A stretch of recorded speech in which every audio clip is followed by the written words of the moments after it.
यो चाहिँ अन्त चाहिँ पहिला जिन्जर गार्लिक ब्ल्याक पेपर सल्टमा म्यारिनेट गरेँ लेमनमा हेरेर अनि यसलाई मैले फ्राई गरेँ कम्ती तेलमा फ्राई गरेर डिनरमा चाहिँ यो पोर्क चप बनाएँ कसरी बनाउने सोया सस जिन्जर गार्लिक अनि black pepper powder salt marinate गरेर चाहिँ फेरि म यसलाई फ्राई गरेँ कम्ती तेलमा अन्त मैले यता अर्को साइडमा चाहिँ ब्ल्याक पेपर सस अन्त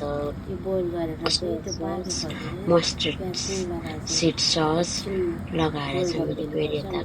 क्रिम बनाएँ सस बनाएँ अनि त्यसलाई चाहिँ मैले बोइल गरेँ बोइल गर्दा मैले अनियन पनि सर्ट फ्राईलाई हालेँ त्यहाँ हालेर चाहिँ त्यो बोइल हुँदाखेरि चाहिँ फेरि त्यो फ्राई गरेको पोर्क चाहिँ म त्यहाँ हालेँ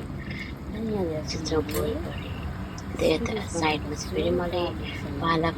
गार्लिकमा मात्रै सल्ट पे गर्न मैले बनाएको छु आजको डिनरमा अनि साइडमा राइस छ राइस स्यालेड पनि छ आजको डिनरको साथीहरू तपाईँ यसरी नै बनाएर खानुहोस् ल बाई बाई पालक भने चाहिँ के खान्छ अर्को भनेदेखिलाई चाहिँ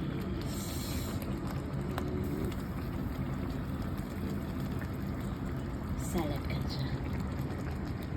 खानुहोस् एकदमै मिठो हुन्छ साथीहरू ट्राई गर्नुहोस् त साँच्चै भनेको है ल